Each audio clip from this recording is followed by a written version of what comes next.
Saya ingat anak saya menelepon menangis menjerit, "Mama, ini saya sedang diintimidasi oleh anggota dewan."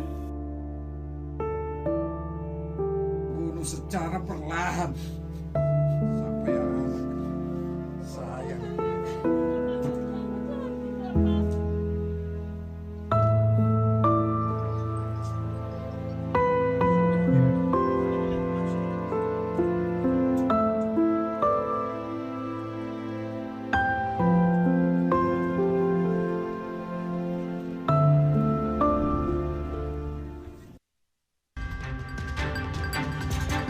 Saudara, lewat goresan tinta, seorang dokter muda di Timur Tengah Utara mengungkap dugaan intimidasi yang dialaminya. Dokter Ica yang selalu berjuang menyembuhkan luka pasien yang dirawatnya justru mengakhiri hidup akibat luka batin yang dideritanya.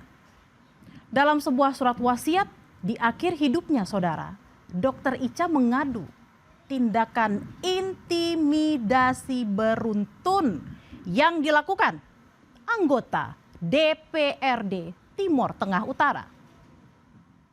"Mama, ini saya sedang diintimidasi oleh anggota dewan. Saat ini saya sedang pilu, Mama. Saya mencintai dia, saya sangat mengasihi dia. Dalam hidup saya tidak pernah terpikir, bahkan saya tidak pernah mimpi sekalipun hal ini akan terjadi pada kehidupan anak saya." Nur Azizah, ibunda Dr. Eliza Priscilla Utami Pakenoni, tak bisa menahan air matanya saat harus mengantar jenazah putrinya ke peristirahatan terakhir. Ibu mana yang hatinya tak hancur kalau melihat anak yang selama ini dibanggakan, dicintai, harus pergi karena tak kuasa menahan getirnya intimidasi. Nur Azizah tak mengira Dokter Ica harus pergi selamanya.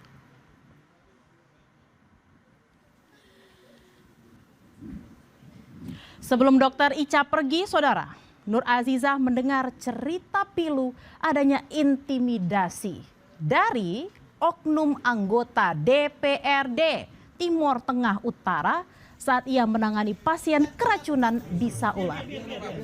Dukungan moral, semangat, serta nasihat yang ia dan suami berikan untuk anaknya itu tak mampu menenangkan guncangan hati Dokter Ica. Ketakutan dan tekanan yang begitu berat dirasakan oleh Dokter Ica. Dari rasa ketakutan itu karena dia begitu berat terintimidasi, ditunjuk-tunjuk mukanya, dia katakan bahwa, "Kamu catat, saya anggota Dewan Komisi 3 yang membawahi Dinas Kesehatan dan bisa menghentikan operasional daripada rumah sakit ini." Sehingga anak saya ketakutan, bagaimana kalau rumah sakit izin pelayanannya dibekukan. Itu yang menjadi beban berat dia. Sebelum kepergiannya, Dr. Eliza Priscilla Utami Pakenoni atau biasa yang disapa Dr. Ica sempat menuliskan surat wasiat untuk keluarga. Surat yang ditulis dengan kondisi hati terguncang, penuh tekanan, jadi saksi bisu atas apa yang telah dialami Dr. Ica. Keluarga akhirnya membuka isi surat terakhir Dr. Ica. Dalam goresan tinta di selembar kertas diungkapkan, saudara, Dr. Ica telah memaafkan 3 oknum anggota DPRD Timur Tengah Utara. Namun untuk proses hukum tetap diminta berlanjut. Lanjut lagi di situ bahwa dia mau kembali ke Eva itu dia tidak masih trauma untuk bertemu dengan 3 orang itu dia trauma. Lalu terakhir, tapi ini satu narasi di situ, itu yang saya yang terakhir itu dia mengampuni 3 anggota yang ini, tetapi tidak dengan proses dugaan tindak pidana yang mereka lakukan. Demi mengungkap dugaan intimidasi yang dialami Dr. Ica, Polres Timur Tengah Utara langsung melakukan investigasi, saudara. 3 orang oknum anggota DPRD Timur Tengah Utara telah diperiksa polisi. Sejumlah barang bukti juga telah dikantongi, termasuk barang bukti dari Rumah Sakit Leona. 3 orang oknum anggota DPRD TTU telah dilakukan pemeriksaan oleh Polres Timur Tengah Utara. Ya, benar. Ada sekitar 24 pertanyaan. CCTV di Rumah Sakit Leona, apakah benar sudah diamankan oleh pihak kepolisian, Bu? Ya, benar sudah kami amankan. Salah satu anggota DPRD Kabupaten Timur Tengah Utara, Veronica Lake, yang namanya terseret dalam kasus ini, saudara, mengklarifikasi dugaan intimidasi kepada almarhumah Dr. Ica. Ia menjelaskan saat kejadian ia diajak 2 rekannya untuk menjenguk pasien yang merupakan kerabat salah satu anggota DPRD. Menurut Veronica, ia tidak mengetahui adanya intimidasi saat dirinya tiba di rumah sakit. Perdebatan antara 2 anggota DPRD dan dokter sudah berlangsung. Ketika masuk ke ruangan IGD, saya melihat perdebatan telah berlangsung antara 2 rekan saya dan dokter. Terkait perkataan panggil wartawan saja, itu saya maksudkan sebagai usulan dalam percakapan kepada salah satu rekan DPRD agar ada liputan eksternal dan investigatif terkait transparansi pelayanan kesehatan, evaluasi, dan perbaikan kualitas pelayanan kesehatan.